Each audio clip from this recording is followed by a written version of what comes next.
There is real evil. It lurks in the darkest shadows in our most ordinary towns. Between the worlds we see and the things we fear, there are doors. When they are opened, nightmares become reality.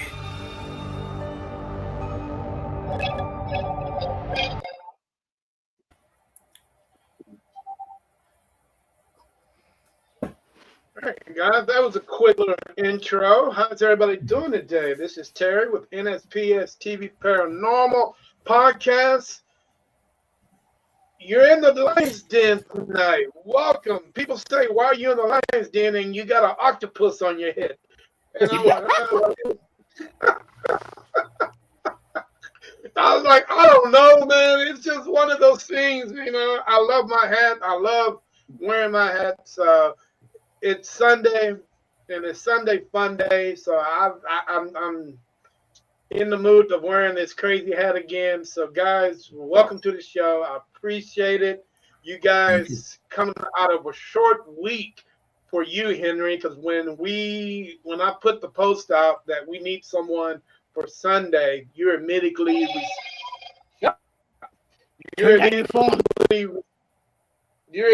responded, and I appreciate you. Coming on the show and showing us what you got, man. You got an interesting little jail. I can't wait to see what's in it, the story, the history, what you guys have seen in that place. I'm curious to know what all you guys have experienced in there. Would you go back and spend the night there yourself without any lights or anything? That depends on you. I'm curious to see if you guys will do a thumb up or down, man. But hey, Henry, introduce yourself to the world and introduce yourself to the team. Tell a little bit about your location, where it's at. I want to know everything. So hey, I'm gonna turn it over to you, and the floor is yours, brother. All right, well, I'm known as Henry Lee in the paranormal world. We have Patrick Cordasco, which he's been affiliated with the jail for about 25 years. He was with actually the owners before us. He did 20-some-odd years of paranormal investigating there at the jail. He also was a detective back in the day when the last murder took place at the Gilchrist after it was closed. In the early 2000s, he was a deputy there in Gilchrist County, and actually was one of the investigators of the Willie J murder that happened there. And he had such a interesting investigation there as a police officer. It drew him into wanting to know more about the place. And then we got Ron Poulin with us. He's a friend of mine. I've known Ron since I was about 15, so that's been 40 plus years at this point. He got affiliated with the jail. He is not a paranormal investigator, and I have a funny story about him.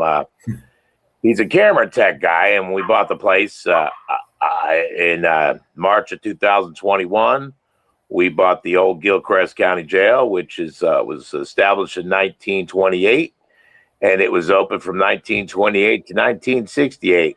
And a fun fact about that particular county jail is the sheriffs and the deputies never stayed with the inmates. They left about 6 o'clock after chow, and they locked them in and said, all right, you inmates have a good night. And they went off home and slept with their families and just left the inmates there alone. But getting back to Ron, after we bought the jail, I knew he was with Mobotics cameras, and I was figuring after we bought this place, at that time, of course, I'll use the word, we were told and informed that it was one of the most haunted places in Florida. So with that said, a fool and his money part, I figured if you see these paranormal caught on film, it's just caught on Ring doorbells and little closed circuit cameras. I asked Ron, I'm like, well, what do you think the benefits are of having the most advanced camera on the planet, which it would be Mobotics cameras? They're in the military installations. He actually had to go through Homeland Security, and he had to let them know where these cameras are being used. So I'll let him talk about that more later. But yeah, we're just in the process.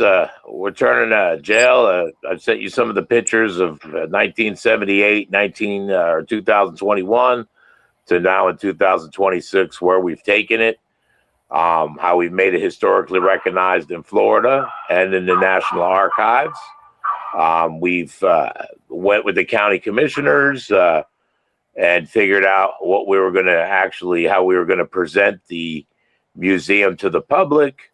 And I'm happy to say everything is finally falling into place with the jail. So it's been a very daunting task, especially getting it historically recognized. I had never done a paranormal investigation until 2021. We bought the place. My wife and I had a near-death experience in 2014, seen some things we hadn't seen before, got us interested. Flashback to 2021, we seen Florida's top haunted place for sale. So we went up there and bought it, and the rest, I guess you could say, is history. Now, the Historical Society, so you they recognize the location as a historical site? Yes. How does Florida do that? Do they represent you guys with a plaque on the outside of the location, or is it something a little bit different than what they do here in Texas? Well, the plaque that you speak of, it's up to me to get. And as I move forward, yes, I want to put a historical plaque out front. But how it started is I applied for historical recognition here in the state of Florida. And with the help of Tallahassee, we were able to make that happen. And with Tallahassee's help, we turned the package into the National Archives. And most places, it takes a few times, kind of like the Rock and Roll Hall of Fame.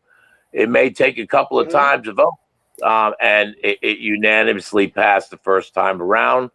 So Patrick's there at the jail. He could actually show you the National Archives certificate of authenticity.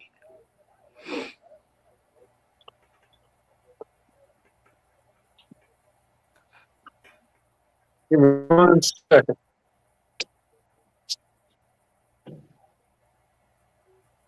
Put him on the spot. We left Patrick alone at the jail this evening. He's among friends. Because I need to move the phone. Okay. No, that's You see perfect. that? Yeah, Yeah, that is the papers from the United States National Archives stating that the historical Gilchrist County Jail is on the National Registry of Historical Places.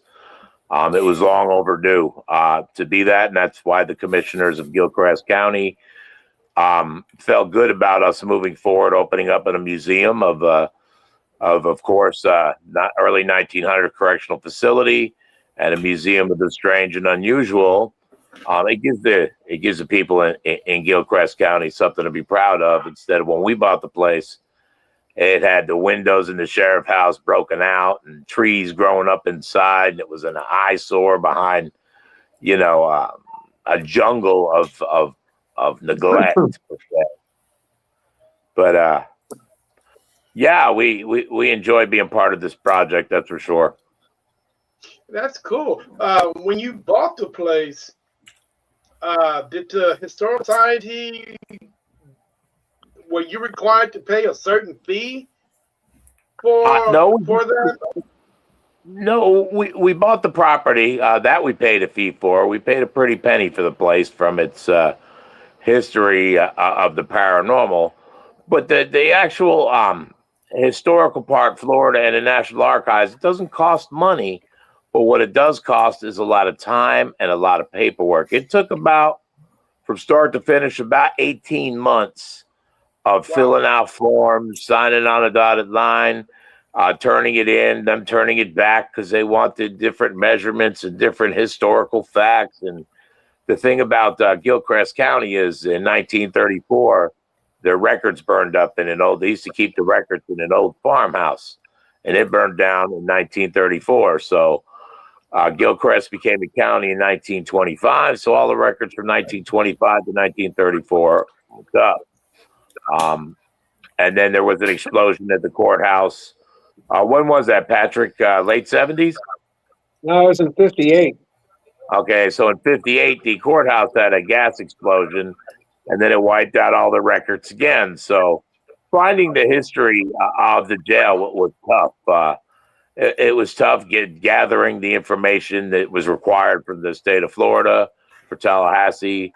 So that took quite a bit of time, but with the help of Tallahassee, it moved through the National Archives pretty quick because, we had done all the research and the homework and writing up the papers. And it's a daunting task, especially for a man that graduated out of Seabreeze High School in Daytona Beach, Florida.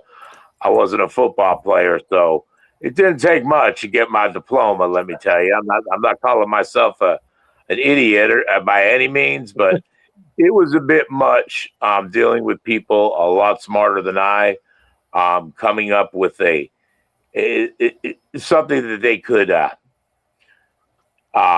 something professional enough for them to be able to use. So they were very understanding, and they were a big help in Tallahassee. But that was a big milestone. We crossed that milestone. I believe the commissioners of Gilchrist seeing we had a different vision for the jail from the previous owner that just had paranormal investigations and really didn't do too much with the upkeep. But in all fairness, they were an older couple, and they could only do so much, and their pockets were only so deep.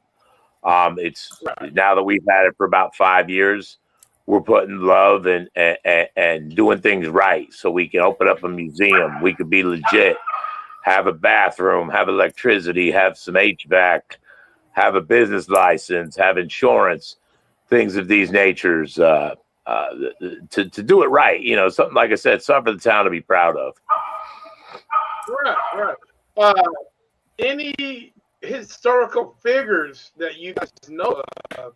Have anybody come through that jail in Florida's history? No one that your viewers are probably going to know. Just a county jail. In 1928, they would arrest you for things like, bad checks, spitting on the sidewalk, acting crazy in public. Some people spend a couple days in there. Some people spend a few years there. Other people that committed, like murder and things like that, well, they were transferred out and sent to Railford or Bradford, one of the other actual prisons that did executions. Jasper was one of them, up in Hamilton County Jail up in Jasper was one of them, and so was Railford out in Bradford.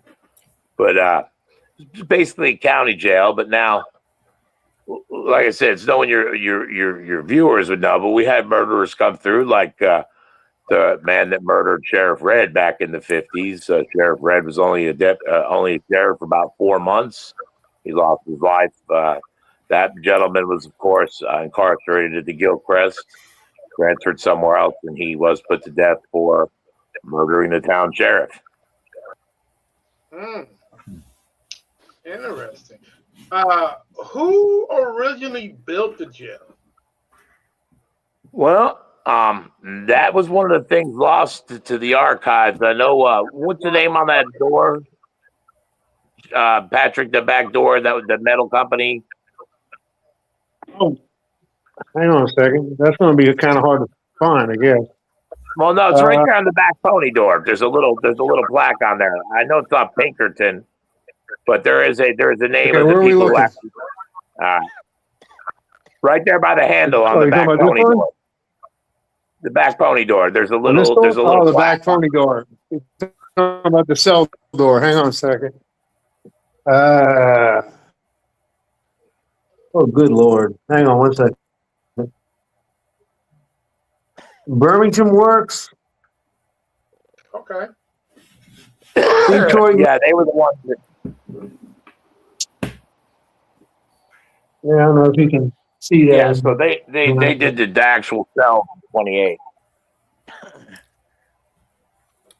Okay. Cool. That is cool. Now, have anybody ever broke out of that jail? That I don't know, but I'll tell you one thing. If Patrick walks outside and shows the outside of the right outside the sheriff room door, the 6 windows, right there, I've been told by the people that actually live there in Trenton that when the jail was open, they'd visit their loved ones. They go to the fence, those top windows up there. Now, if Patrick will turn around and show you the fence, they would stand there at the fence and they'd yell up to their relatives, "Hey, how you doing up there, grandpa or uncle or husband?" And they would talk to them and have visiting there through the fence up at the window. Inmates would open the window and they would talk to their loved ones that way. Oh, that's insane.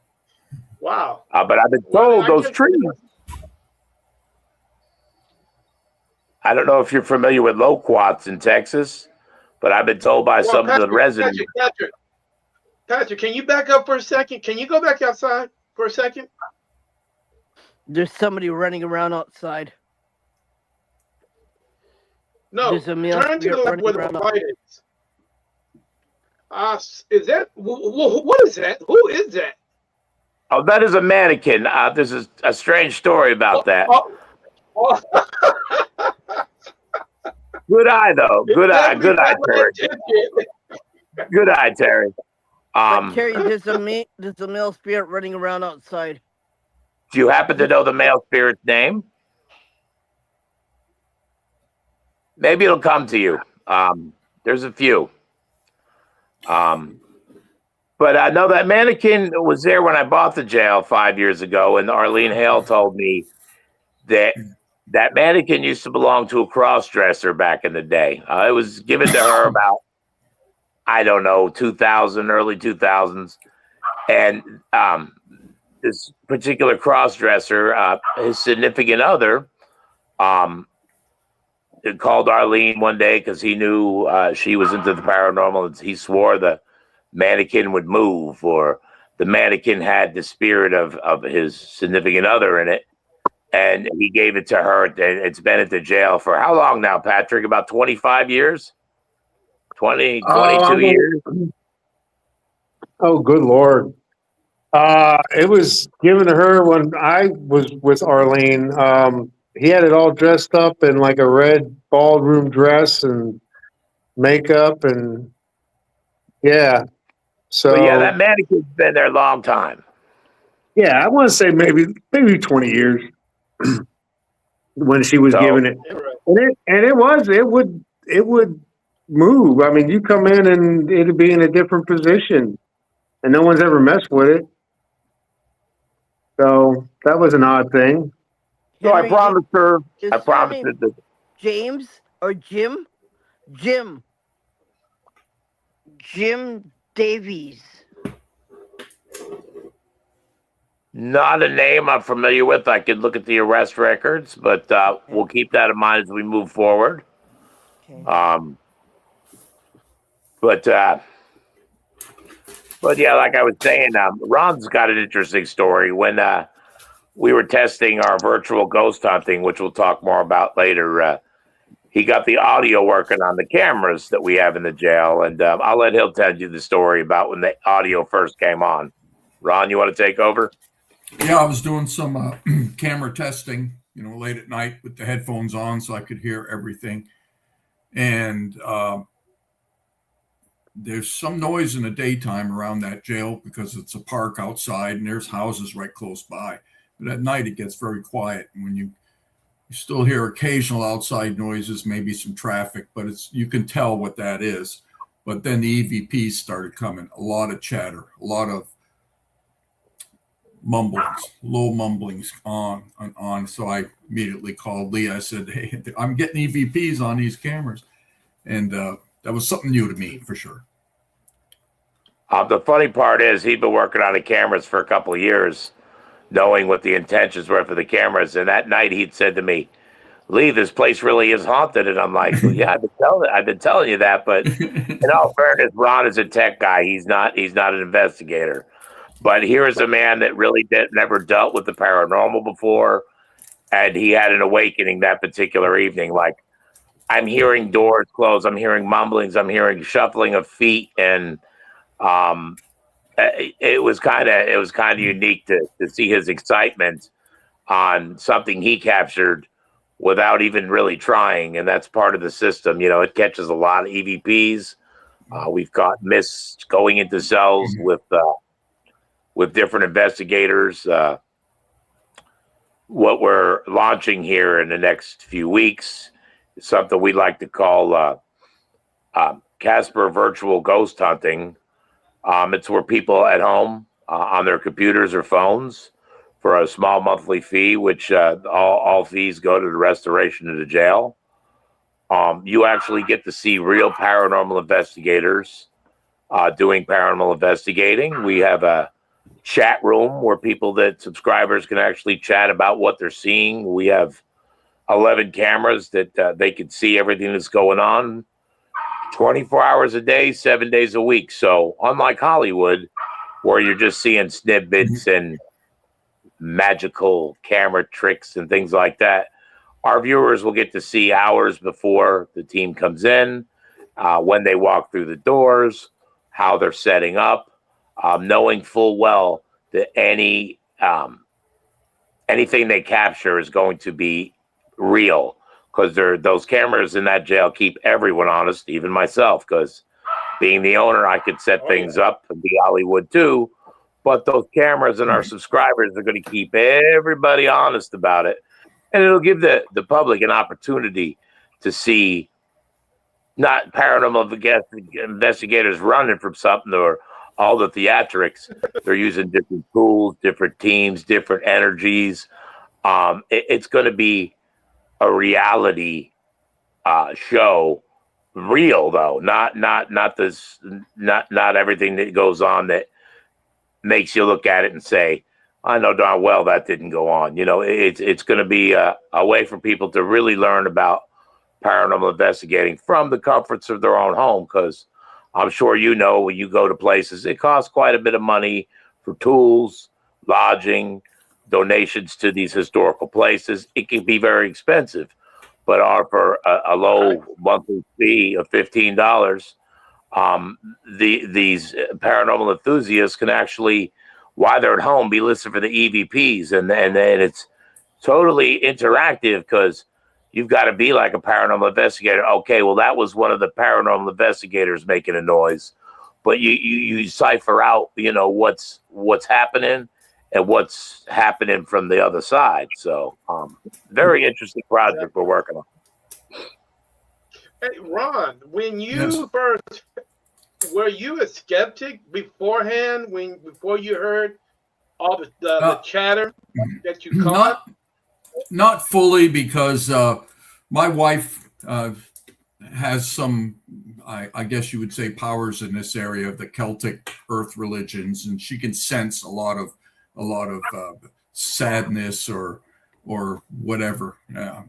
So in some of my work with cameras, I do senior housing complexes, and of course there'll be deaths there in senior housing, HUD housing, or what have you, and on a few occasions, she accompanied me to visit the office there or whatever, and she came out and told me that she felt what she felt in there. She felt the sadness, she felt the energy, and come to find out, the next time I went in, the manager said somebody had just died, and she caught on my cameras then, not robotics cameras, but one of the things I guess that happens a lot in paranormal situations is door knocking in the middle of the night in an apartment complex. People hear somebody knocking on the door in the middle of the night, and that was happening. And we had cameras in the hall, but the manager showed me how this lady opened the door, nobody in the hallway, opened the door, and you saw a purple cloud of smoke, is the best way I can describe it, comes out of the top of the door and up into the ceiling.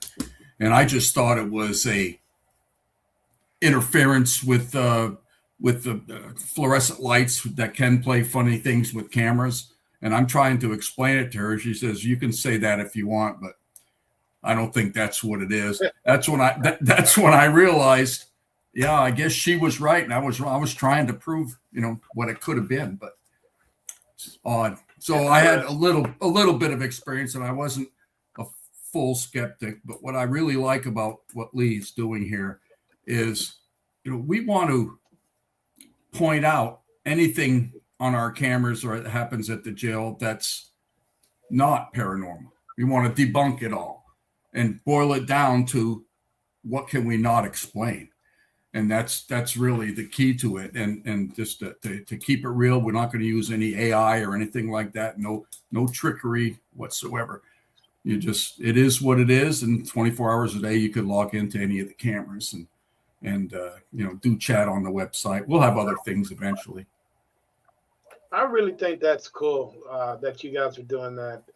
I think that more individuals that own locations should follow you guys' lead and do the exact same thing. Because as a paranormal investigator, some of our concerns are the pricing of locations.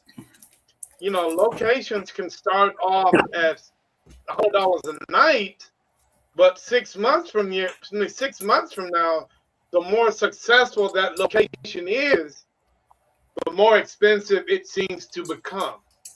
And that's a good thing about Casper virtual ghost hunting, because instead of getting a GoFundMe page, our subscribers will help with the cost of maintenance and everything else. So we've made it a point to keep the investigators, for the donations of the investigators, roughly about we'll just say $50 for the whole night. They get there at about 2 p.m. They'll stay until the activity slows down, 2, 3, 4 in the morning, whatever the case may be, for the donation of $50 a person to come in. Like you're saying, some of these places, $1,000 for 10 people for 6 hours. They get a swollen head about it, and they don't have Casper technology. They don't have Casper investigations. The what we're doing.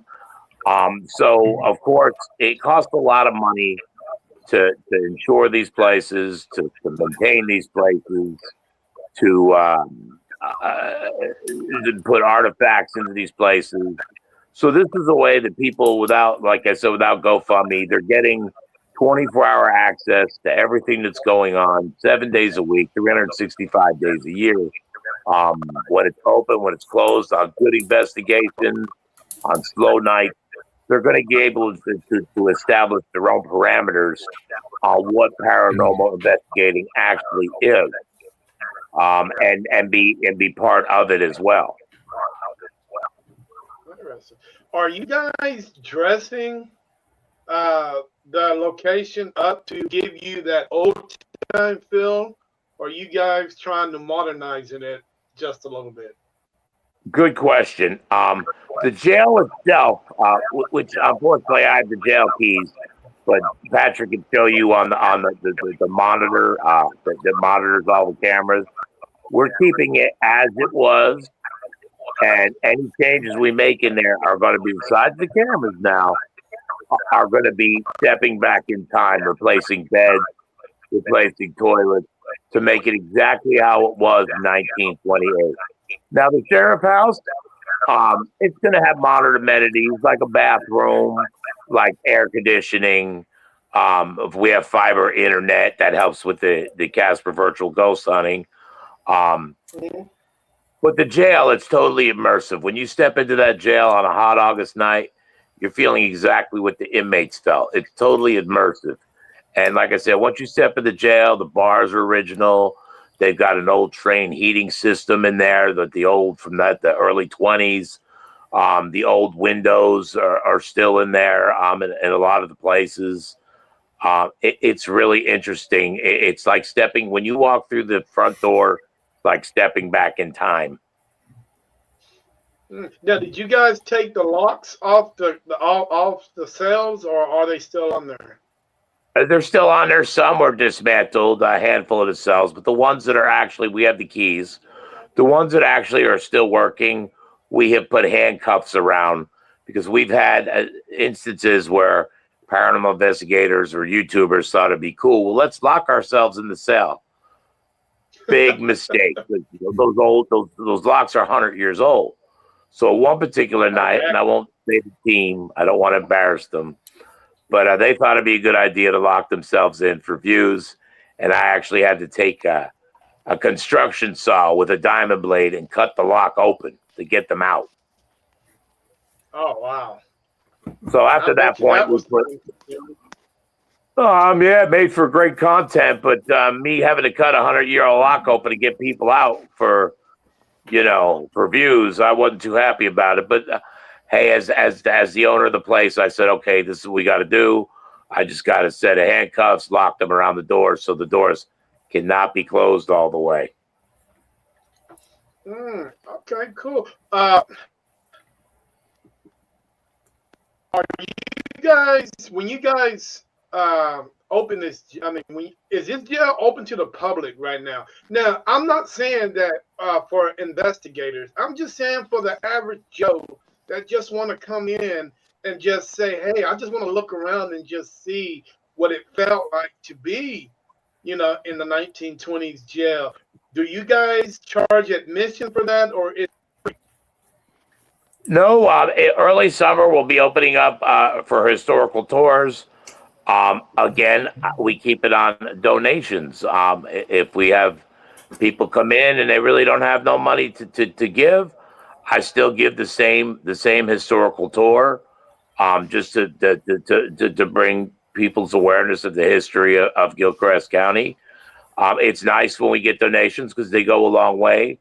But it's not like we're demanding a certain amount of money, hey, whatever you can spare, throw another nickel in the drum kind of thing.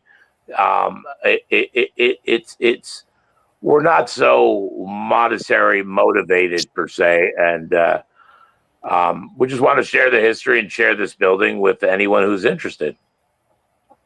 now, like every other jail that I've been to, there's always a connection to the outside. I mean, there's always a cemetery that's connected to the jail where the inmates don't have any family members.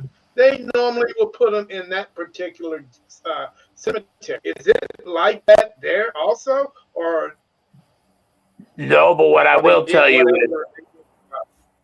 is these old county jails, the circuit court judge, where the word circuit court judge comes from, is they ride the circuit, they ride the train station. So a lot of your Florida, I'll just speak for Florida, a lot of your Florida county jails had a train station very close by, which we do. It's an old train station from 1904 that's actually on Trenton's crest, county crest, that old train station. But that's why they would build the jails down here by the train station, because the judge would have to travel the circuit and go and try each case in each town in a particular county or whatever counties that judge was designated. So that's a common thing here in Florida with these old county jails.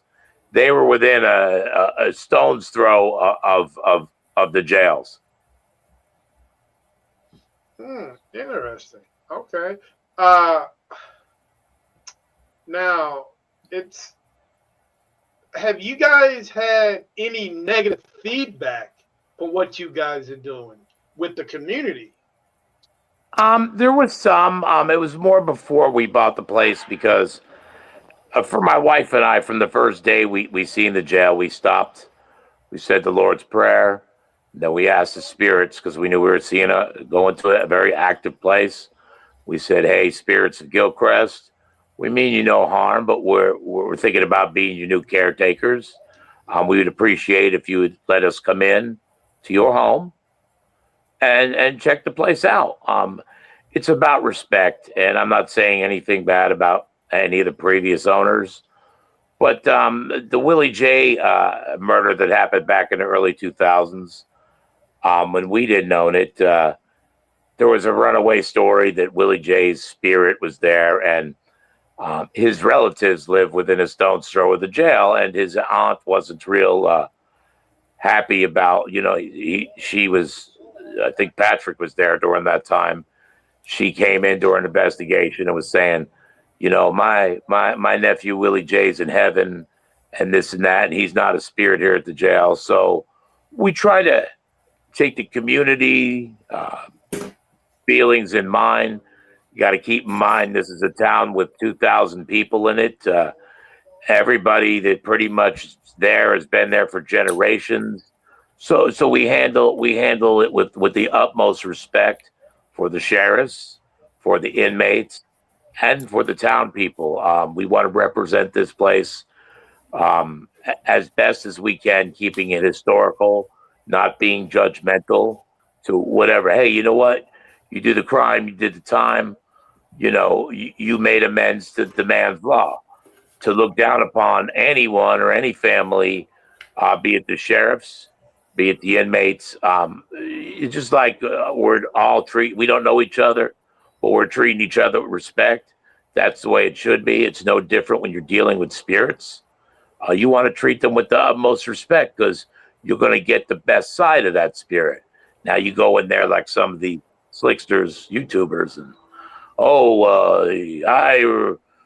you do something to me, or and try to aggravate. Well, I don't know what a spirit's capable of doing. I know they're energy beings, and that energy being wants to shut the energy off to my heart and make me seize up. I'm certainly not going to pick a fight with a spirit. Was the jail co-ed, or was it an all-male jail? Upstairs, downstairs? Terry, another real good question. The 3 cells on the bottom were designated for women. If there was women on the block, they would stay downstairs. Won't say a name, but we have a spirit for female that wanders around downstairs. Now, when you go upstairs, there's 3 cells on the bottom floor that held 2 inmates. Then when you get upstairs, cell 4 held 6 inmates, which that's a pretty scary cell. You know how men act. There's a pecking order. There's alpha male, there's beta, and there's you got a good chance if it's you and I in a cell. If you were there first, you'd be calling the shots per se. You get the top bunk. You get the best of that, and there's an anarchy there, but a hierarchy there. But in a cell with 6 people, you get that big alpha male saying, "Hey, man, I'm taking your food today," and you're like, "You ain't taking my food." Well, remember what I talked about earlier. The sheriffs leave at 6 o'clock. Now you got these 5 other jokers in that cell with you in a 6-man cell saying, "All right, you don't want to play ball. We're going to see what happens to you when the sheriff leaves." And we'll lead up to why this is important. On a particular morning, sheriff comes in. There's a man hanging in cell 4. Of course, the inmates didn't know nothing. I don't know. He was asleep. He hung himself. But the investigations, a lot of the investigators that do cell 4 are picking up on, no, he didn't hang himself. He was strung up.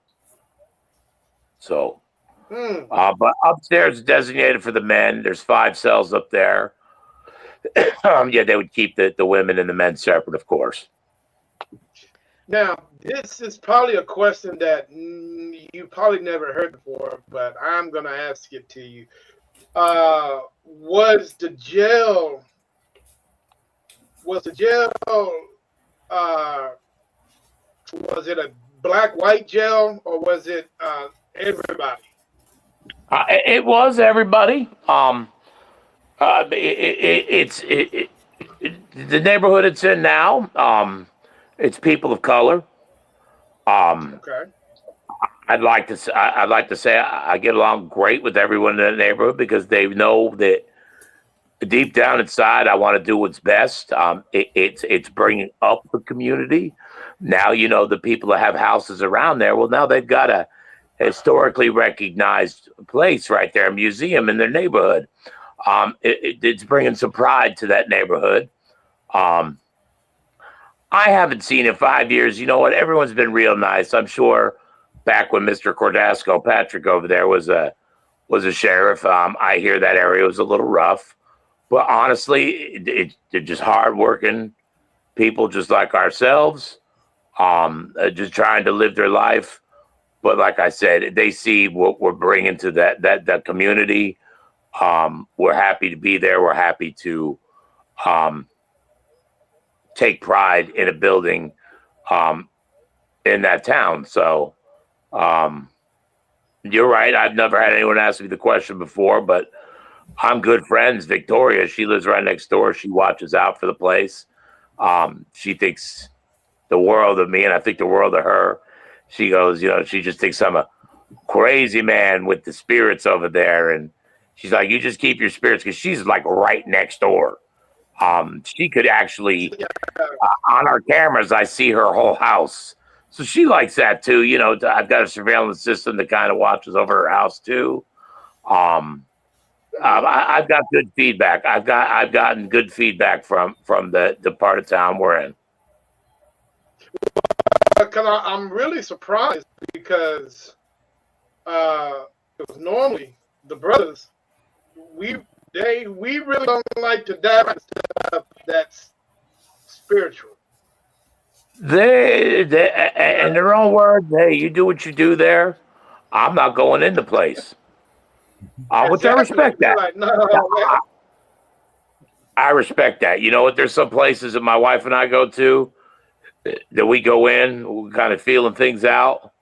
The energy's not what we like to play with per se, or start asking questions to. And we'll leave. We were at a particular place here in Florida. It's very popular. I love the place. It's called the May Stringer House.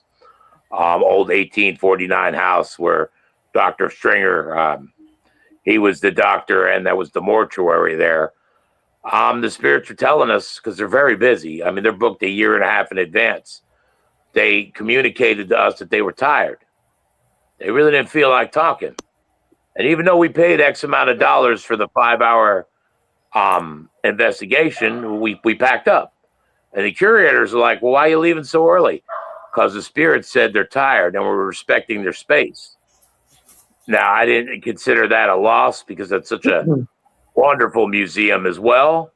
I just was respecting the spirits. There was no sense of, it'd be like if I went to your house, we had dinner and you were tired and it was time for us to go. I'd pick up on that and say, hey, you must have had a long day, got an early morning. Thank you for dinner. We're going to be on our way. The same way, like I said, that's a key thing to us when we investigate. Respect the spirits, and they're going to, most of the time, I've never had any real trouble. If you're respecting them, chances are they're going to respect you or they're going to reject you. They're either going to talk to you or they're not. That's what I mean by saying that. And if you try to provoke or invoke or make these spirits angry, you're not going to get a good reception. Just like any one of us, if some asshole come to our house talking to smack, we would not be too friendly to that person. So it's all about just treating even the spirits right. I mean, there's too much hate in this world to treat anybody with disrespect or hatred. And that goes for the spirits that dwell upon the planet as well. Whatever they did to cause themselves maybe not to cross over or something, that's between them and Jesus. It's not for me to cast judgment on any of these spirits. Exactly. Ron, you're the tech guy. Tell me a little bit about your cameras and okay. Well, and I'm gonna ask you a question. If you can give me the list of the best cameras that you think that are out there that good for picking up on, paranormal stuff, that would be great. Well, my experience is in security cameras. So when Lee asked about it, my experience, the only thing I could reasonably talk about with some intelligence was the security camera market, not the broadcast camera market. That's all different. And I don't know how that would do in the paranormal. I've never worked with it. But when it comes to security cameras, digital cameras, IP cameras, there's really nothing better than Mobotics. It's a German company, German engineering, but they are very advanced, very high end, very expensive. Lee knows how expensive they are, trust me. And when we combine that with the thermal lenses that were the best you could get at the time, probably still the best you can get, that adds a lot to the cost too. So, and maybe Patrick can actually, he can't get into jail to see a camera, can he? No, sir. Okay, well, but it's basically 4 modules.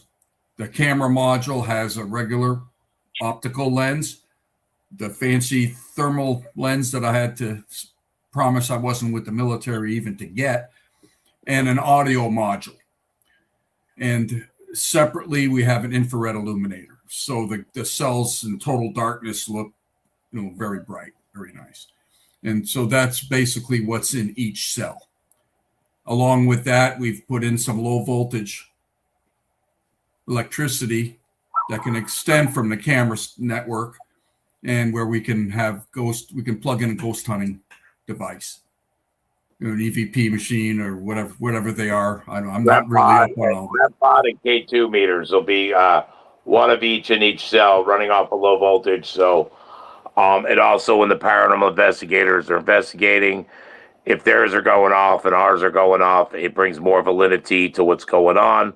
Plus, when the jail is closed and there's no one in there, our subscribers will go from cell to cell and be able to see K2 and REM pods. They start ringing, they'll be able to hear it. They'll be able, there's some of the views from the camera system itself that Patrick is showing right now of the cells and what actually it does. But like I was saying earlier, if I thought I seen what these Ring cameras were getting and Paranormal caught on film where they just have the CTV cameras in there with low quality, they were catching stuff. That's what I said to Ron. What is the best camera on the planet for security, picking up stuff like this? And the name he came up was with Mobotics. And at first, after I bought it, things were moving slow because of the internet. It's a small Florida town. We had to wait until fiber got in there. Once we got fiber, things really started taking off as far as being able to broadcast in real time without a bunch of buffering or watching yesterday's footage today. Our subscribers are going to be able to, in real time, hear and see everything that goes on in the jail. And there'll be clips on video on demand. Also, subscribers can go back if they missed an investigation. They'll be able to go to the video on demand and see that investigation, or at least the highlights of the investigation. But if any of your viewers how often do you guys go ahead.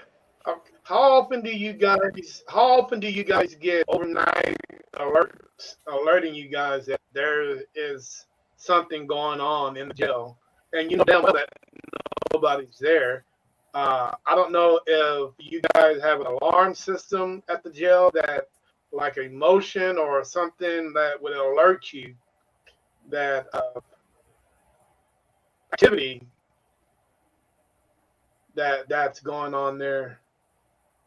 There could be alerts set up in the cameras, but that would be difficult. You'd get a lot of false alarms.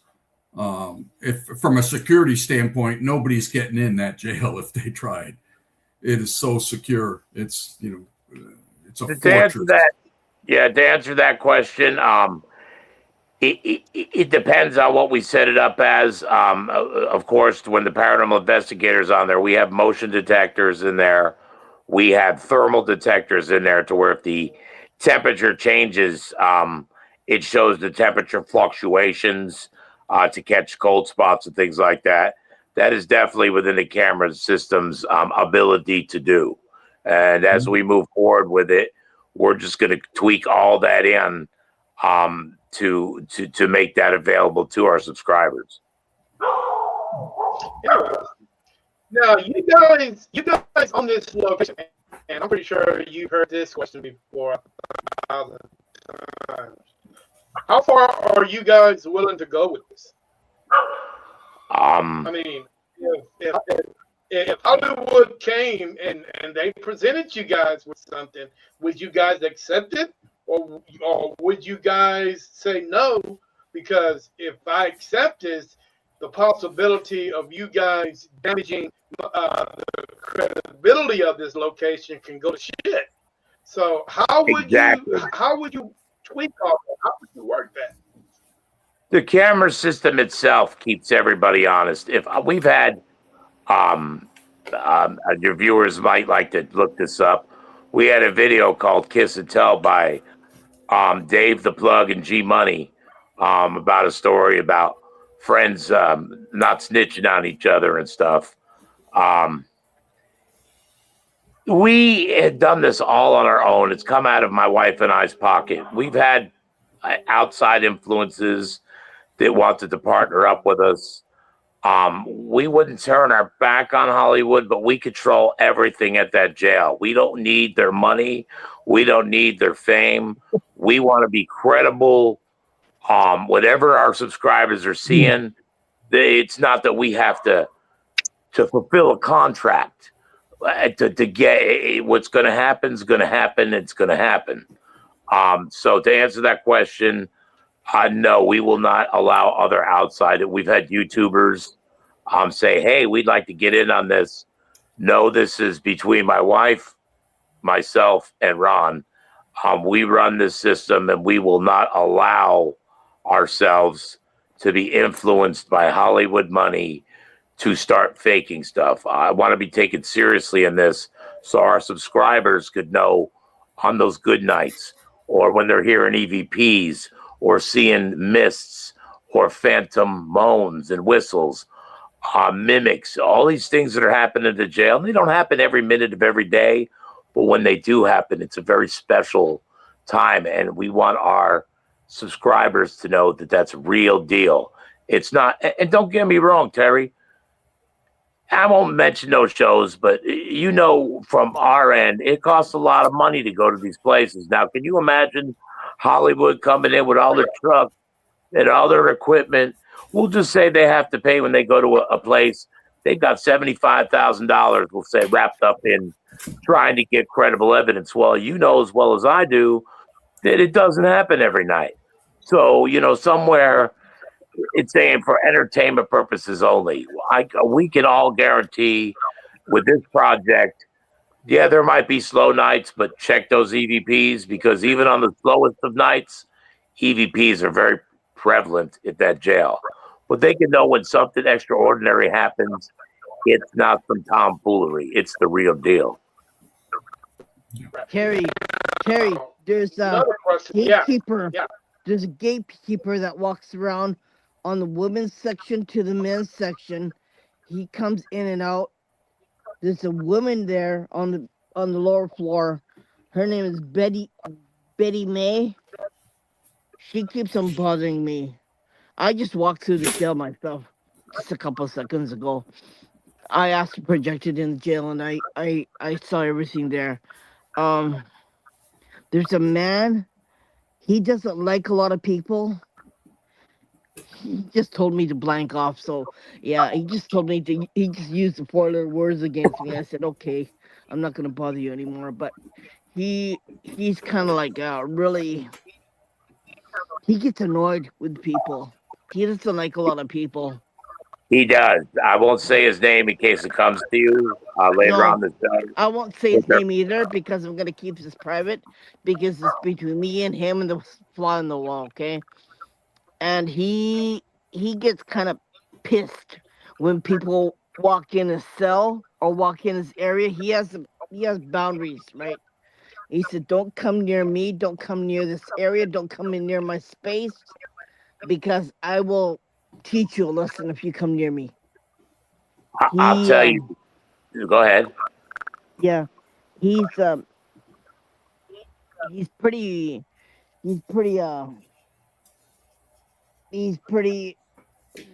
how we say it? He makes everyone know that that's his area, okay, and that's his space. And don't bug me, and I won't bug you. the words you're speaking are very true. There is one dominant spirit in there, a gentleman that I'll tell you. One particular evening, we were doing an investigation, and he actually commandeered a friend of mine, a very non-aggressive guy, big fella. He said to me, "You know what, Henry, you got a big mouth." He's like, "I'd like to close your mouth."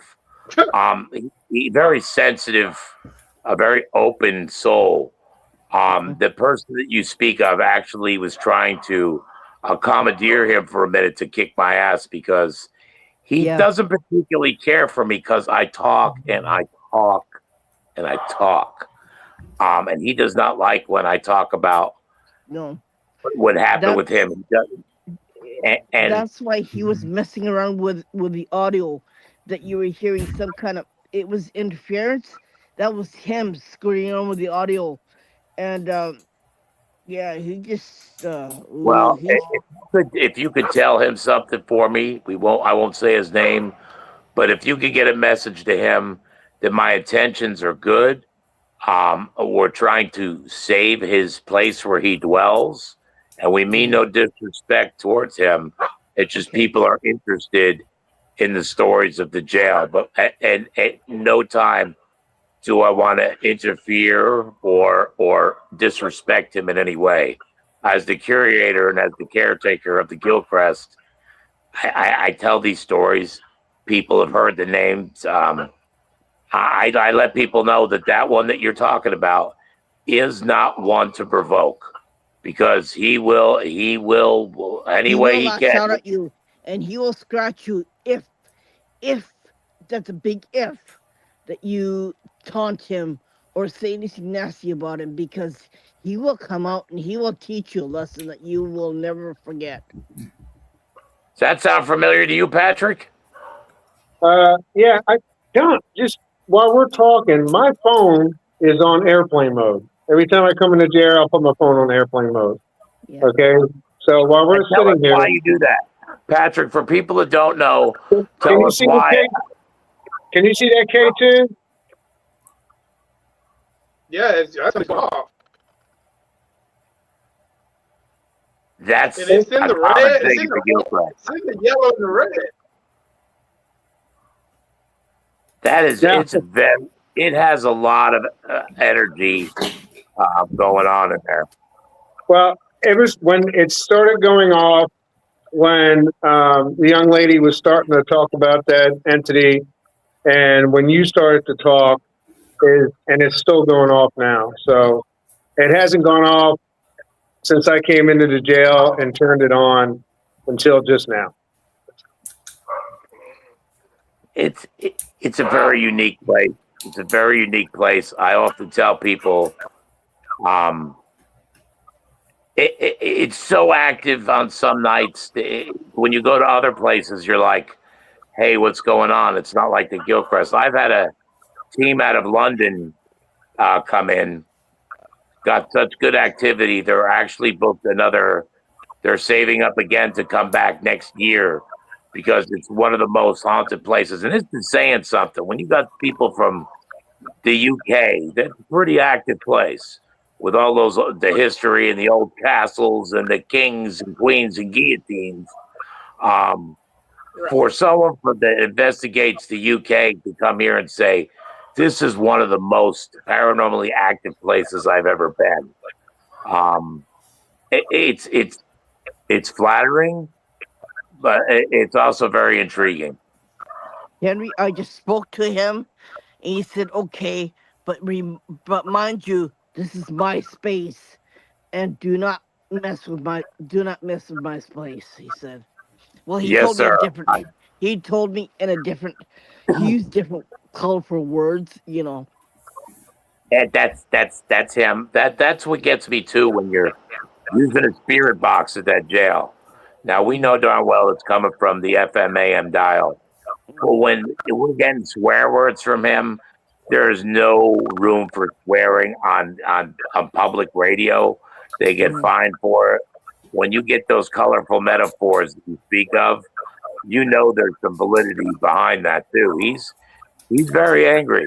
He is, I and I know don't. what he looks like too. I know what he looks like too. He has kind of like a dirty blonde hair.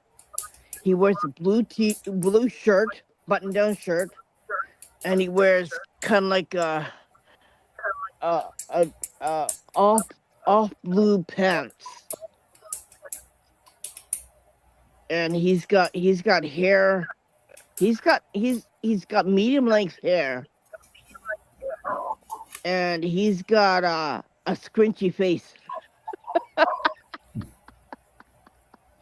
don't know how to explain that. Oh, damn it! It's really hard to explain that because you see, I speak two languages. I speak Japanese and English, and I know what I can tell you what his face looks like in Japanese. I can't tell you what it looks like in English. Darn it! But he has a really scrunched up face, and he has a scar around here, around his neck, where he was in a fight with knives.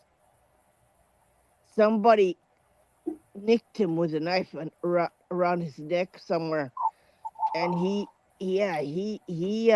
oh man, he's got some thing going on with him. You are explaining a something that happened in cell 8 between this entity you're talking about and another gentleman that dwells at the jail. We've had mediums talk about the altercation that happened. Your abilities suit you well. Like I said, I'm not mentioning any I names, hate but it when I'm right. I hate it when I'm right because to me this is a curse more than a gift. And yeah, I hate it when I'm right. I pick up. I'm what I self-proclaimed empath. I'm kind of like Ron's wife. I pick up on sorrow and anger, and it's not a.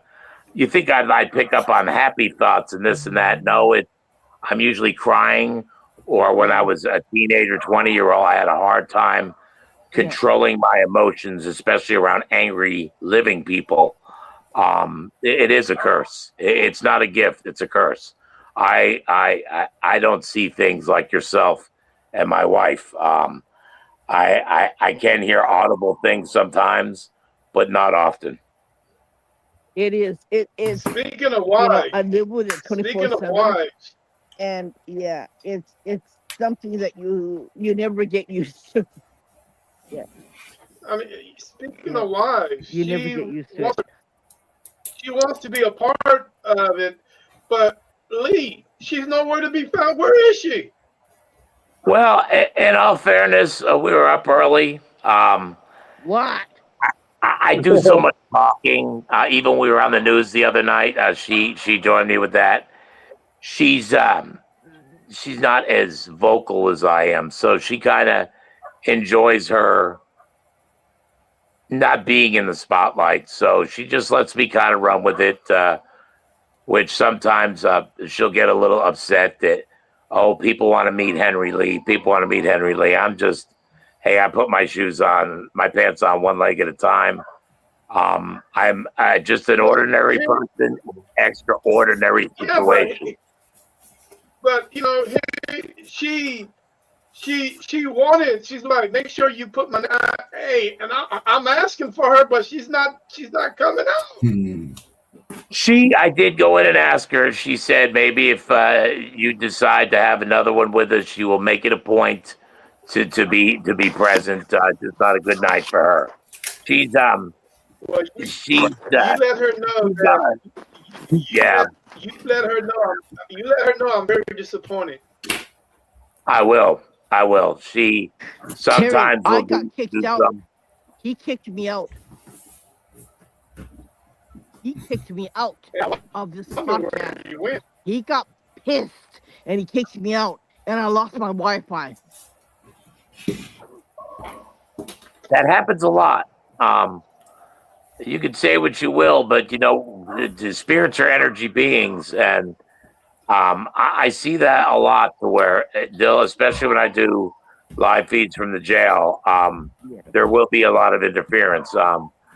My personal hypothesis. He got pissed. He got really pissed at me. He goes, God damn you. He called.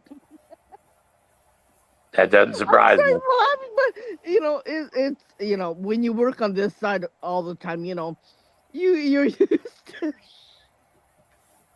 happening And to you. Terry, It's like, yeah, I know what she's saying be so because I've had mediums talk about the jail before, and people say, "Oh, well, they're not there. They can't pick up on this." No, they can. yes, Um, you I, can. yeah, I've seen this before, and she's right on time. Not so much with names right at the moment, but definitely the spirit she speaks of. It's loud and clear who it is. Um, Yeah. And he said, "How dare you talk about me?" I said, "Well, you know what? I don't mean no harm, and I already talked to you, and please understand that we are here to talk to you and to see how your life was and to see what you're doing and how you lived in the past." He said, "I don't want anybody talking about me. I don't want anybody telling me what I did in the past. It's none of your damn business." He said to me. there's a lot of living people in Trenton that feel that way. Mhm. Believe me, yeah, he was not so happy in the living, and he ain't so happy in the dead. He is dead, right? Yeah, that goes without saying, though. If Yeah, you're a jokester in life, you're going to be a joke. You're the same person. You're just not in a flesh body anymore. yeah. So how you earn the living is how you will How be you as are a in the spirit. dead, and you know what? He he's just taunting me, and I said, yeah, and I said, no, you can't come near me. No, no, no. This is my boundaries, and you have to go. You have to stay on your side, and I'll stay on my side. Don't bother me. And he just said, well, blank you. He's one of Patrick's nemesis. He and Patrick don't get along too well, and he just thinks I got a Yeah, big mouth. He just wishes I would shut up. I mean, yeah. I don't know Well, if he told you that, Well, but Life's a I mean, hey, bitch sometimes, right? yeah. I mean, talking about the inside of the jail. Are there anything outside of the jail that you guys are aware of that's paranormal? Patrick, you should take this one and go out to the car if you don't mind. Go on out to that 1947 Bronx, New York paddy wagon we had where two deputies lost their life in the line of duty. We get a lot of Okay. activity around that as well.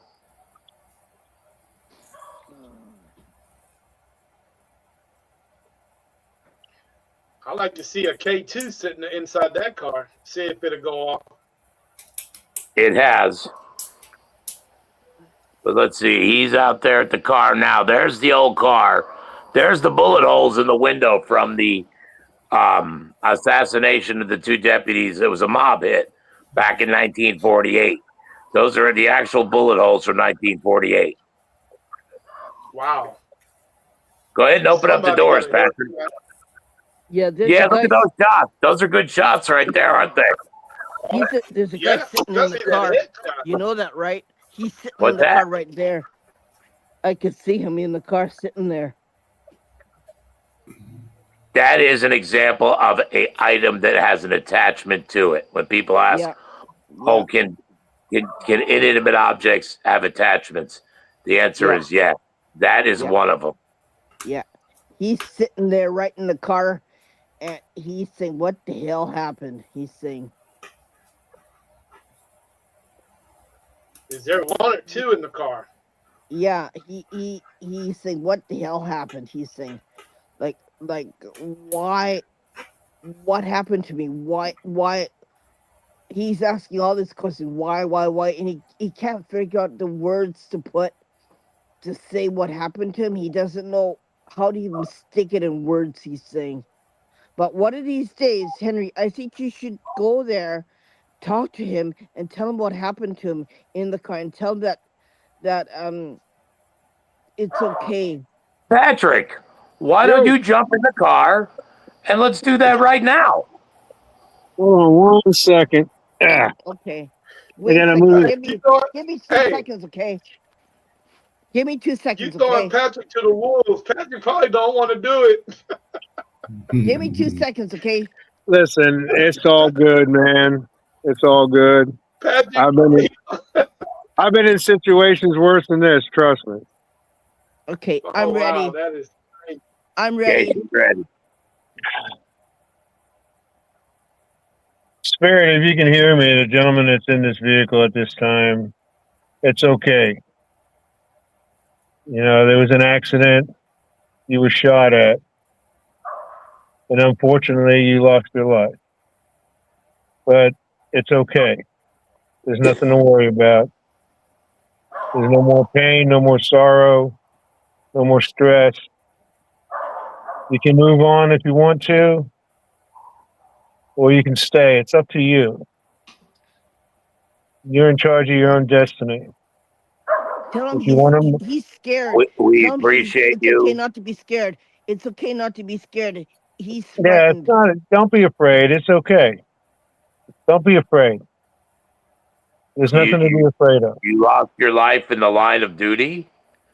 Um, you were protecting the citizens of the Bronx, and you paid the ultimate sacrifice with your life. That makes you a hero in my book. So don't be afraid. You obviously were close to investigating someone that meant people, bad people, meant the good people of the Bronx bad things, and unfortunately, you paid the ultimate price. But we appreciate your sacrifice, and know that you always have a place there at the Gilchrist. But like Patrick's saying, if you would like to cross over, you are more than happy to. I know you will leave plenty of residual energy behind for our future investigators to pick up on. He said he wants to leave. Is that okay if I cross him over? Yes, if he wants to. He wants to, yes.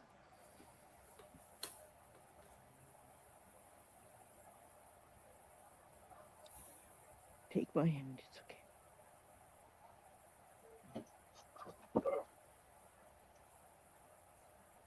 Well, Terry, it'd be interesting if that car becomes a dead cell now, but you know what? It's okay. It's okay. You know what? That police, if he wants to cross, he's not part of the Gilchrist anyway. He's part of that car, part of the Bronx and all. And if he does decide to leave, he's always welcome to visit. But we wish him well.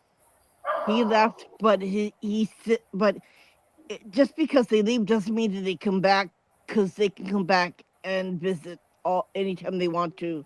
Yes, So they can. It he falls left. under. He left, but his essence is still there. You can still call him. He'll come to you. He'll talk to you if you want him to. Nice. Okay. Okay. He's gone. But he'll always come back and see you and visit you if you want him to. Nice. If he'd like to come when people are investigating the car, talk a little bit about his experience, especially from tonight. It'll be interesting as we move forward to see what kind of messages he has. Do we have a name on that spirit? Is there a name? I don't want to say it in the chat in this live. It's okay. I want to give him some respect, because he was mortified what happened to him. So just leave it. The way I understand it, there was 2 deputies rolling down some part of the Bronx. It was a surprise. It was nighttime. Yeah. They came out of nowhere. They were stopped somewhere, and both windows were shot out. Both deputies were killed in the line of duty. Yeah. The other guy's still there. He doesn't want to go, so it's okay. He can stay. How did you get that car from the Bronx all the way down to Florida? Okay. Interesting story on that. I was looking for artifacts at a place called Sarasota Salvage. And I asked, hey, I'm looking for police artifacts. Even before I knew the jail was going to be a museum, it was important to put items there that, for many reasons, even before, like I said, the museum came up, just artifacts of early 1900 jail facilities. And he said, well, you interested in a car? He's like, I know someone's got an old paddy wagon from the Bronx. And I'm like, yeah, I'd go talk to this gentleman. And from that same guy, I ended up getting a switchboard from 1921 that I put in there. But that was one of the artifacts. And when I found it was behind an old gas station, all primered and kind of beat up and unloved. And I bought it and sent it to a body shop and had it painted. I had the Gilchrist star put on it. And I've had people actually offer me, the last offer was 3 times the money I have into it. I'll say the number. Someone offered me $26,000 for it. And I told them, no, that was part of the jail now. Interesting. There's, All there's right, another thing. Patrick. The guy who killed him, he roams around the car too. You know that. I did not know that, but I know it now.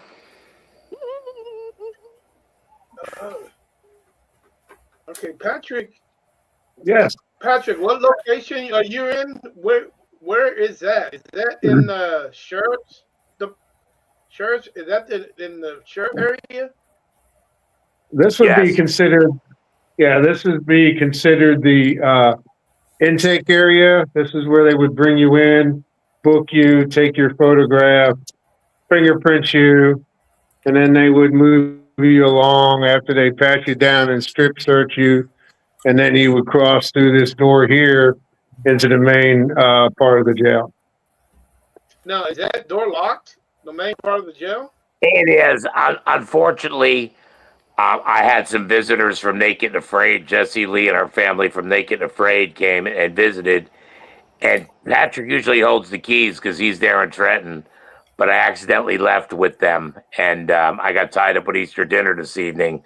I'd love to do another show with you, Terry. And I'll make sure that jail is wide open for you.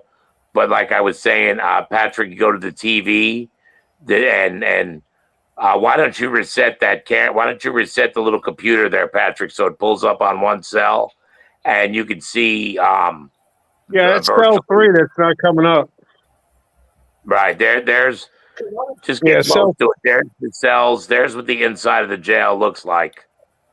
Because I want to know how big that. Do you want me to unplug it? Really is. It's 1,400 square feet. So the jail itself is probably about, I don't know, Ron, what would you say, about 600 square feet? Yeah, maybe a little more, maybe 1,000. But that's 2 floors, really too. And that's not really that big. It's a very small jail. Very small jail. Gilchrist County was a very small county. Still the smallest county in Florida and the newest county in Florida. Yes, it is. Interesting. All right, so. But if any of your viewers are interested in learning more about the jail, it's the Historical Gilchrist. That's GILCHRIST, Gilchrist County Jail, Facebook page. If you're interested in virtual ghost hunting, Ron, what is that website? It's an email address, actually, CasperInvestigations@gmail.com, and that's Casper with a K for copyright, I guess. And people can say they're interested in subscribing once we launch the program, and we will notify them that when it goes live so they can subscribe. The actual website that's being built now, that's going to be, I think, CasperInvestigations.com, I believe, is what we're going to get for a name. That's still in the air right now. But a good rule of thumb is just remember the Historical Gilchrist County Jail Facebook page. I do live feeds. I do updates. We go to places like Tombstone, and we go to places like the Lemp Brewery, the McPike Mansion. We've done an investigation at the Bacchante factory over in Puerto Rico. We do a lot of field trips. Been to the Alamo, the Queen Mary, lots of different places we've been to, and we use the same thing that we use at the jail. The technologies we use at the jail. First and foremost, we don't fake anything. If it's going to be a slow night, Well, you get to hear me talk about the paranormal, and that's not all bad either. Okay. Hey, Patrick, is that K2, sir? No, it's dead right now. It's weird It's because just yeah, that's weird. Because the yeah. It minute that went. she, Yeah, the the minute minute she that was talking about the the spirit upstairs, and Henry was talking, and she was, explaining how he felt. Once that conversation was over, it stopped, and it hasn't gone off since. just It just stopped. And Yes, sir. so I think that's the time when I got kicked out too, right? Well, it yeah, I just think that's died. I when mean, it it's like, Well, that's the funny thing about those tools too. If we're not actually investigating or talking about the paranormal, those tools will sit there pretty quiet. But once you start asking questions, or once you start talking about stories of the jail, because if you look into history on YouTube of the place, long before Cheryl and I bought the place, people were investigating that place for 20 years before we bought it. And it's amazing to hear what they were getting 10, 15 years ago is the same information we're getting now. But there's probably been several hundred different teams over the past 25 years that have probably come through the place. If not several hundred teams, at least several hundred people have investigated that jail. Patrick, would you say that's a fair I would say guesstimation? that's probably a fair number of people, give or take. Now, and what's recently happened in the past 3 investigations that I've worked here when we had groups come in, new names, um, new incidences, um, more verbal, which Henry and I actually witnessed something that we heard audible, that kind of caught us off guard, because it's a rarity to hear it. But we caught a moan coming from upstairs, very audible. Oh. Yeah, it's very, very audible.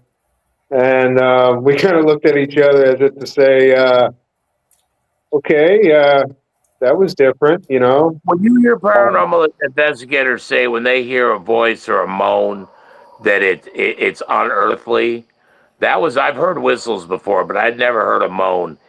It was like it was coming from a different dimension, a different time. Just not like you would hear you or I to speak. It it had was such an something, eerie. yeah, I'd say something out of it like a Stephen King movie. Mm. Yeah. Yeah. Henry, there's a lady who was pregnant. She was early stages of pregnancy, okay? She lost her fetus in the jail. Oh I don't know my. how long ago. Now, I'm not going to say anything, but that's relevant. That's extremely relevant. We've caught on Yeah. investigations, which when it first started coming, and it's been kind of recent. I don't know in the past if it came out, but we've had investigators say we're hearing a baby cry. Why would a baby be crying in a jail? Oh, Also, yeah.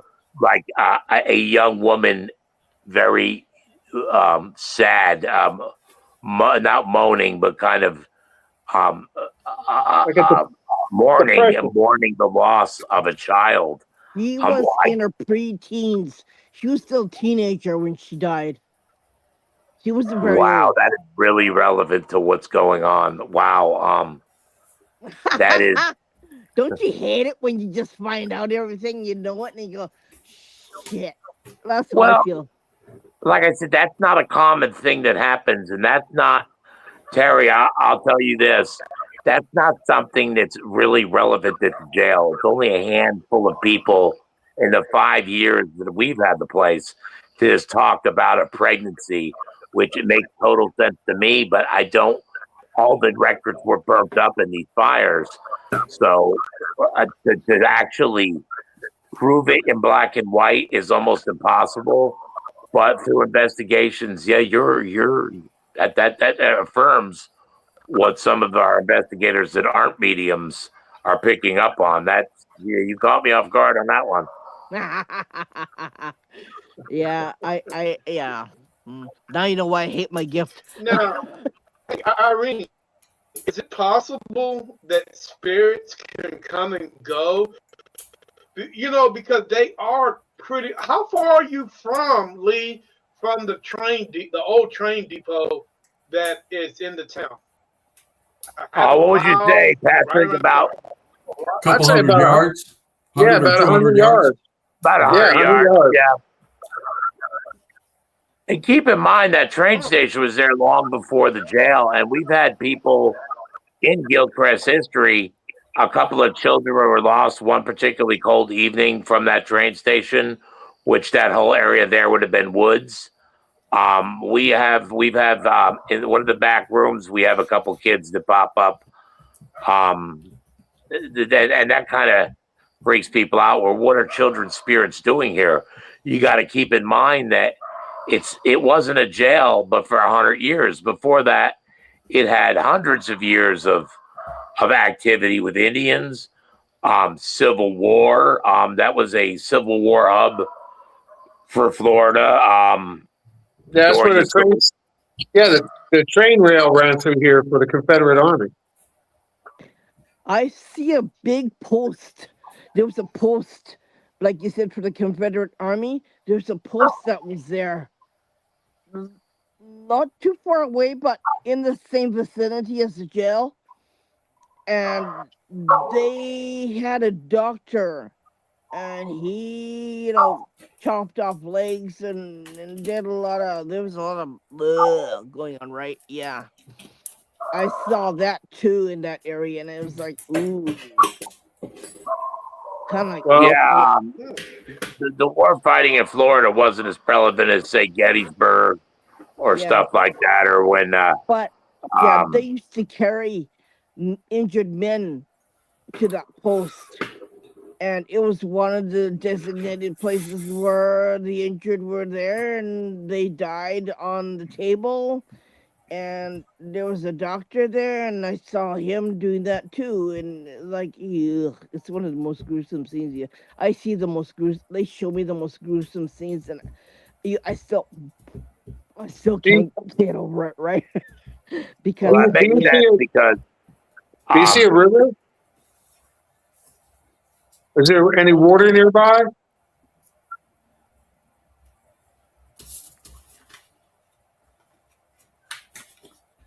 I don't see that. It's really weird.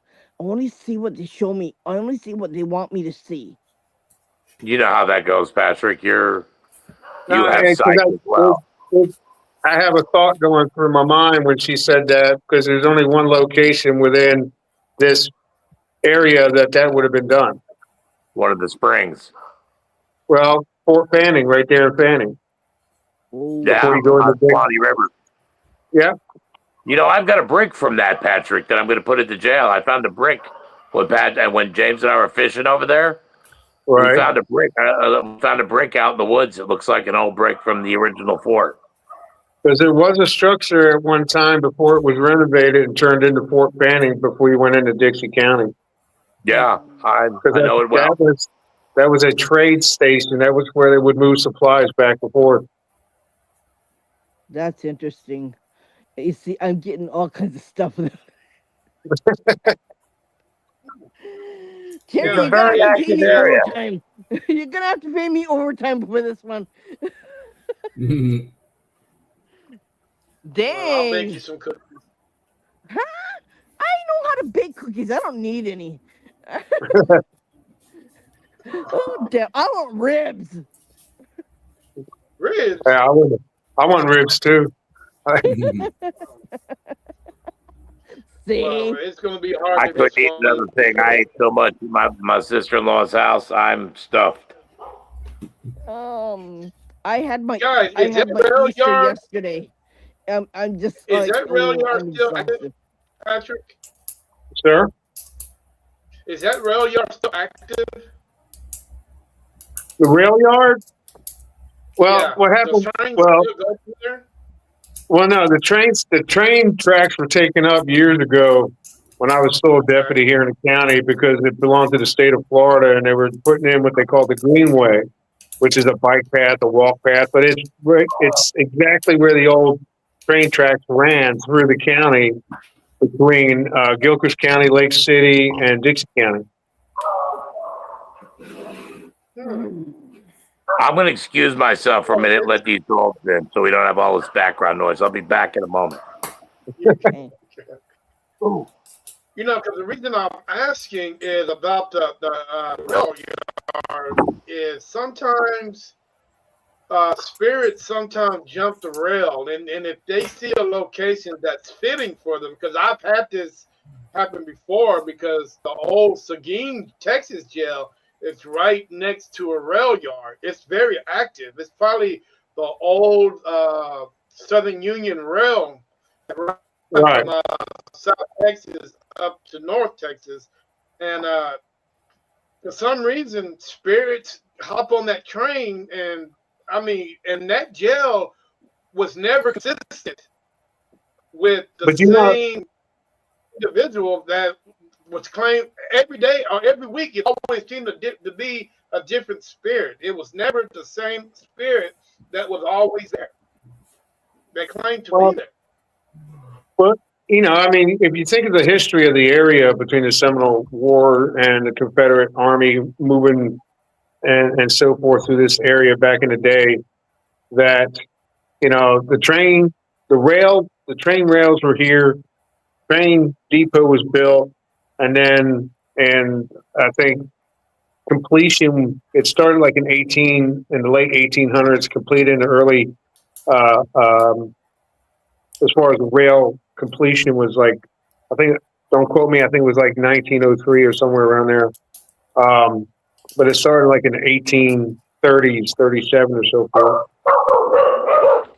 And then, of course, the jail was built in 1925. So, well, yeah, I mean, if you think about the traffic that came through this area and this location, throughout the hundreds of years, God only knows what was here prior to the jail being built.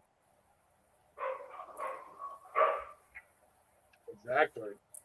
And I don't know, but when we investigated that jail, we've asked one spirit, were you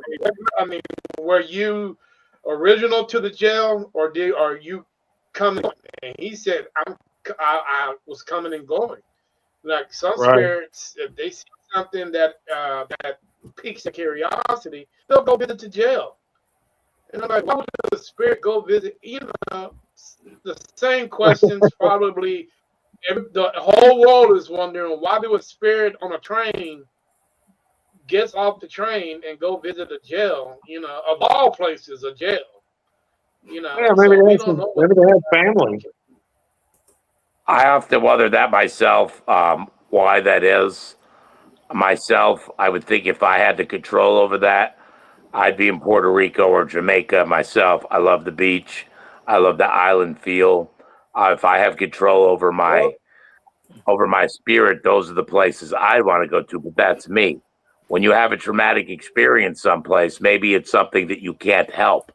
I know that when we understand quantum mechanics better, and the mathematics behind quantum mechanics, that is going to explain a lot of how the spirits do what they do, being pure energy.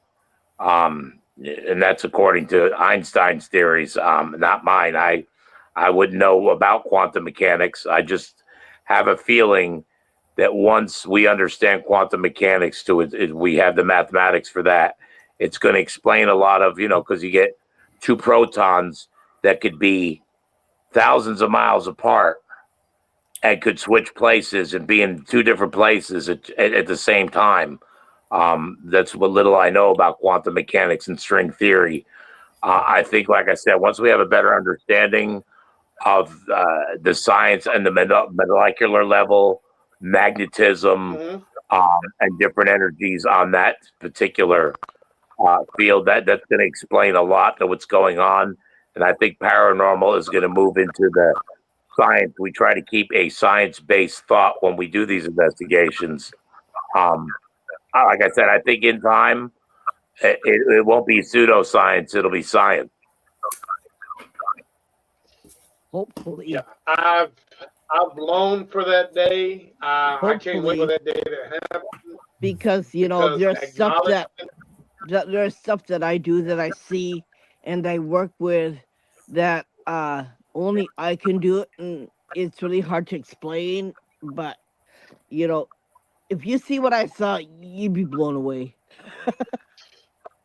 Is it, Lee? Is it possible that the spirits there mobile, or are they quarantined to one specific area? It's hard to tell. Let's talk about different phases of paranormal activity. There's the residual. Mhm. Now that building is made out of Florida sand. Silica's in that sand. So I've been told that the walls themselves will absorb that energy and play it back like a video, like a rewind. We have a lot of that going on at this house that I'm at. There's a lot of residual energy here. And then you get to the intelligent hauntings, per se, or where you're asking questions, you're getting intelligent answers. Like I said, for the life of me, if you have any control over that, why would you want to be stuck in a jail? But that's one of the things as paranormal investigators, we're trying to unlock that secret, per se, of the whys, because maybe there's rules of matter that we understand, and there's laws that govern that. So with that said, there must be laws that govern quantum mechanics as well. So it's going to be real interesting in the future when that gets figured out.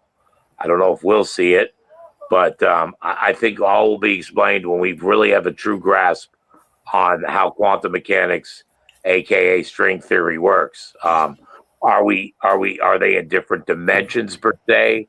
When we cross from this dimension into the next dimension, do we still have contact with the other dimensions? It's going to be interesting when all this gets figured out. But right now, that's what we're investigating. That's the kind of things to explain the unexplained in a scientific-based manner. It intrigues me. I've seen things. Anytime I've scoffed at something, we'll say poltergeist activity. Oh yeah, that's Hollywood. Now I've never seen nothing like poltergeist when they open the bedroom door and everything in the room is flying around. But I have seen a cup with forks get thrown across the room, not just falling off the table, but with force being flung off the table. And I remember that particular day, I was like, I'll be darned, look at that. It's not something you'll see every day, but if you keep immersing yourself in these investigations, you're going to see something different every time you do it. Even if it's the same building, it might be an energy that you bring in with you before the investigation that's going to excite that particular entity and get them to respond. If you're putting out enough energy in the room, I've been working with a Tesla coil at the jail. Before an investigation, I'll get a Tesla coil going, putting energy into the jail that the spirits can feed on. And I have another hypothesis that, like us, if they get too much energy, it could kind of zap them out. So they feed on batteries, they feed on our energy. They can't feed on high voltage electricity because, like us, it'll short them out. So it's interesting where they pull their energy from. Henry, is there music going on in one of the cells? I hear radio or some kind of music going on. Well, no, to answer the question, in the materialistic world, no, there's no radio playing. But the spirits of the Gilchrist, like old World War II music, they love Glenn Miller. Yeah. In the mood. Yeah. Now, if you're hearing that, I'm hearing big band music. I'm hearing that is what they listened to when they were alive. That's what they'll I'm listen hearing to now. Chattanooga Choo Choo. I'm hearing all kinds of music going on in one of the cells. That we have music lover spirits that are there, and we use that as a trigger item. We'll play different songs from the 20s, the 30s. They love the blues, Delta blues. Yeah. Some of them like Glenn Miller. Some of them like not the Pointer Sisters, but they were more of a World War II. The three ladies, I forget what their names were, like Pointer that. Sisters. Pointer Yeah, Sisters. they like I'll play Honeymooners reruns. They really love Honeymooners reruns. It's kind of funny. The rise and fall of the show as we're playing it will show up on the K2 meter. Like when the laughs come, like Audrey Meadows, we've got someone in there that really like Audrey Meadows. And the K2 meter will rise and fall with the comedy of the show. It's really interesting. And any of your listeners out there that are starting out in paranormal investigating, using old time music that fits of the period of the spirits you're looking to talk to, play their music. They don't want to hear our music. No. They don't know that music really. They want to hear stuff they like. So there's a guy that likes to smoke. Hell, I don't want to hear this music. He was a smoker. Yes, that's another trigger item. We have just the other day, there was an investigation going on. It was going it got kind of slow, and Patrick said, I guess we're going to leave now. You don't want us to smoke cigarettes with you. And the equipment started going off. And then on a spirit box that was actually saying, what cell? Please bring a cigarette to cell 3, cell 7. Of course, that was, I guess, one of the pastimes, like cards, playing cards. The spirits like spades, like gin rummy. These are things that were prevalent back then, especially card games. Smoking cigarettes. Some nights we'll go in there, it smells like mothballs. Yeah. Some nights you go in there, it smells like jailhouse hooch. Yeah. Because he liked moonshine. One guy who really liked moonshine, he loved the spirits a lot. No pun intended. I'm just sitting here, right? I haven't been there. I don't know anything, but don't ask how I know. It's just I know. Well, you've been on point. You've been on point with some of the situations that are going on there. Always feel free to reach out to me on the Facebook page if some names come to you or you have visions of this jail. If you ever find yourself in Florida, either one of you, I will personally give you a tour. We'll sit down and we'll see what we can come up with. I need a pretty big boat to go there, right? Florida, right? Okay, that would be about Texas, 15 hours. now, Terry, Texas isn't that far, and I'm sure I wouldn't have to twist your arm for you to come visit Florida. 15 hours on the airplane, right?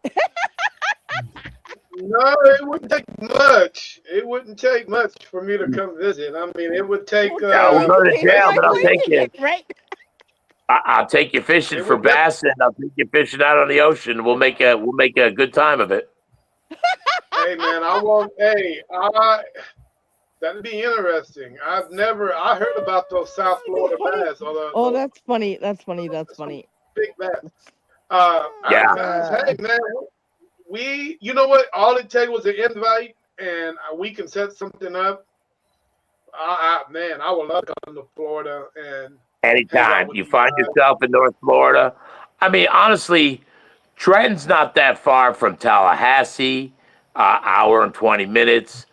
Orlando's only about 2 hours and 30 minutes from us.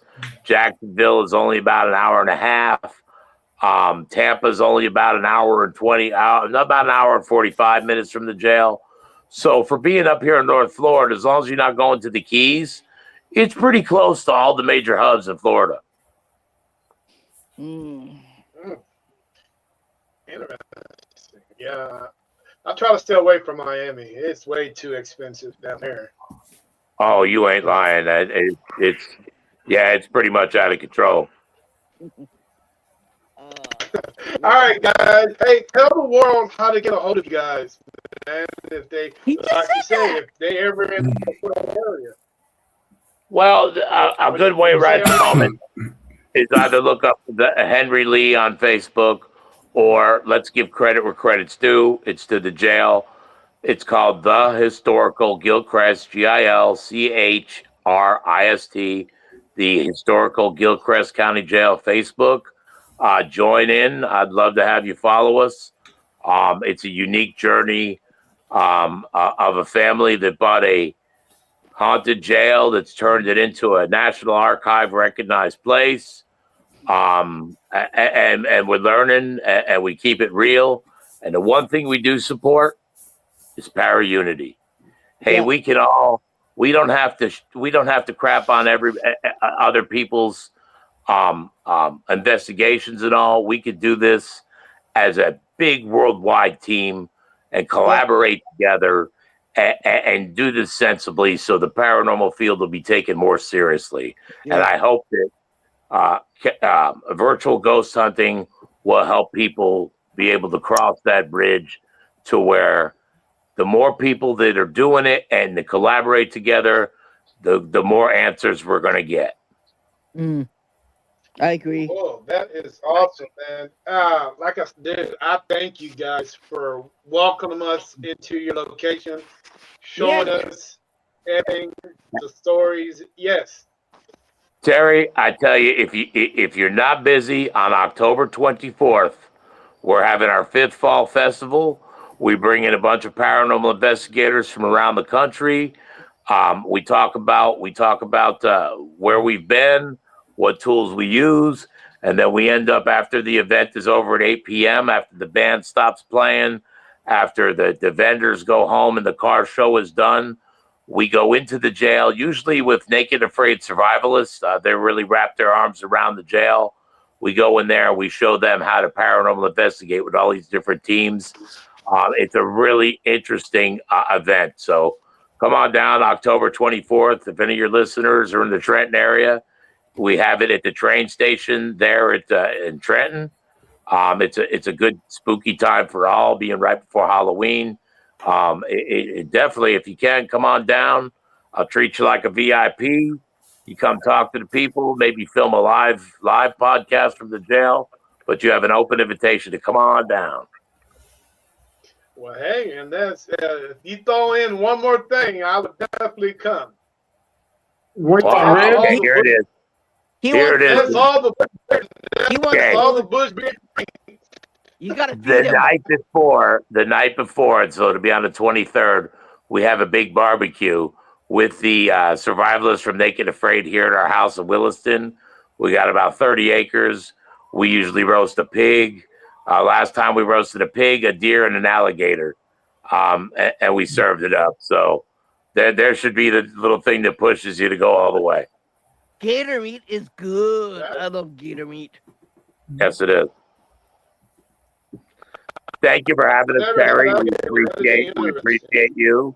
We appreciate your followers. Yes. Please, without the support of your followers and our followers, we're trying to get the word out. So please join the Historical Gilchrist County Jail Facebook page, and you'll enjoy what we're doing out there. Henry, do you have a Facebook page? You heard what you Because I'll contact you. Yes, you can either get hold of me from the Historical Gilchrist County Jail Facebook page or Henry Lee Facebook page. Okay. I'll do that. All right. Well, Look forward guys, to it. it has been a pleasure. It has been a pleasure speaking with all of you guys. You guys, hey, you guys doing an amazing job, man. I appreciate all your hard work, and keep it up, man. Let's keep this thing going. Let's make this thing as more successful at it, you know. Thanks for having me. We look forward to the podcast where we can go inside the jail. Yes. Yeah, that's great. Definitely. That's usually the way it is. I do apologize. I do apologize for having okay. to be careful. No problem. At least Hey, we got to talk to you. Patrick, he just got to make up for it later. That ain't no problem. Hey, It gives once us I an get opportunity to once I come get the back. keys back, we won't have this problem. No, I'm just kidding. Just kidding. Yeah, We'll make Patrick. We'll make Patrick go in the hole. We got a little place called the hole under the stairs. And I'll tell you what, it won't be the first. Patrick, you have to get a copy of the keys. But you know what? You can't copy those old keys from the 20s. Those are old. Henry's already tried, dude. You can't find anybody to make a copy. It's like skeleton keys. Really? Yeah. Yeah, they're old brass keys. Yeah, you can't get they're long and they're really Yeah. It's like in the movies. Yeah. All right, y'all. Well, thank you so much for having us. We appreciate you. Guys. Take care. Thank you. You guys. Thank you very much. Yes, you guys. Yes, you guys enjoy the rest of your Sunday. Hey, Henry, I will reach out to you here when you have a keys in your hand. Maybe we can get you back on the show. Anytime. I'll make sure the jail is open for your viewers. All right, guys. Thank you for coming on. Thank you for watching, everybody. Yes. Yes. Thank you, everybody who's watched this evening. We appreciate your support. And as always, we appreciate the followers of Terry's page. We appreciate our followers at the Gilchrist and soon to be our subscribers to Casper Investigations. All right. Irene, if you're willing to reveal that name after the show, if you guys are really curious to know the name that Irene is wanting to reveal to you guys, stick around for a moment and I'm going to see if she's willing to share that. So in the meantime, guys, I'll see you next week. Peace. Peace. Take care. Bye-bye. Same thing we do every night, Pinky. Try to take over the world. The Pinky and the Brain, yes, Pinky and the Brain. One is a genius, the other's insane. They're laboratory mice, their genes have been spiced. They're Pinky and the Brain, brain, brain, brain, brain, brain, brain, brain, brain. Before each night is done, their plan will be unfurled by the dawning of the sun. They'll take over the world. They're Pinky and the Brain. Yes, Pinky and the Brain. Their twilight campaign is easy to explain. To prove their mousy worth, they'll overthrow the earth. They're Pinky and the Brain, brain, brain, brain, brain, brain, brain, brain.